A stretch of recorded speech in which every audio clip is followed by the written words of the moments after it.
Welcome to my another episode of রান্না বান্না। আজকে তোমাদেরকে দেখাবো ইলিশ ভাপার রেসিপি। প্রথমে মাছগুলোতে নুন হলুদ মাখিয়ে নিয়ে রেখে দিতে হবে।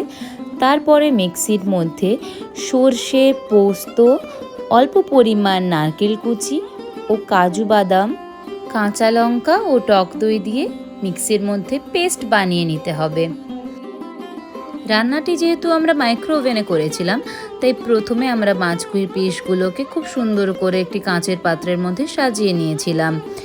এরপরে ওই বানিয়ে রাখা পেস্টটা সুন্দর করে মাছগুলোর উপরে দিয়ে দিলাম।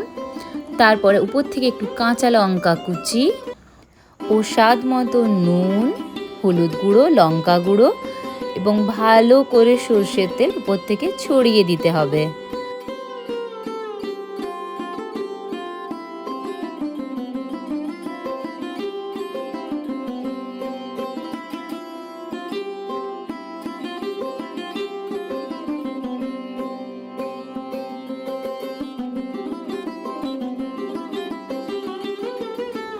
এরপর আমরা মিক্সির বাটি ধোয়া জলটা না ফেলে দিয়ে এর মধ্যেই দিয়ে দিয়েছিলাম ফর এক্সট্রা গ্রেভি।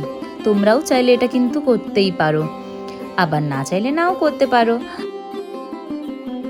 এরপর একটা চামচের মাধ্যমে ভালো করে মাখিয়ে নিও মাছগুলোতে।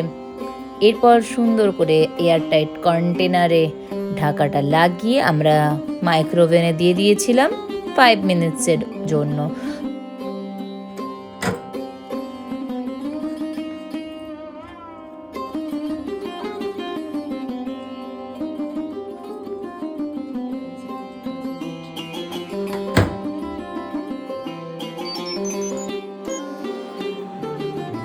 এরপরে 5 মিনিটসের পরেই তৈরি হয়ে যাবে সুন্দর স্বাদের এক সুস্বাদু ইলিশ মাছের পদ, ইলিশ ভাপা, যেটা মুখে দিলে স্বাদ ভুলতেই পারবে না। এত সুন্দর, এত সফট জুসি হয় মাছটা। তোমরা কিন্তু অবশ্যই ট্রাই করে দেখো। চাইলে তোমরা এটা কড়াইতেও করতে পারো। জাস্ট জলটাকে আগে গরম করে নিয়ে তারপরে কন্টেনারটা বসিয়ে দিও। তারপরে 5-10 মিনিটের মধ্যেই তৈরি হয়ে যাবে সুন্দরভাবে ইলিশ ভাপা। খেয়ে জানিও কেমন লাগলো খেতে। আজকের ভিডিওটা এই পর্যন্তই।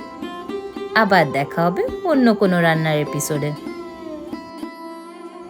ভালো লাগলে লাইক, কমেন্ট ও সাবস্ক্রাইব করে দিও। ফেসবুক থেকে দেখলে ফলো করে দিও।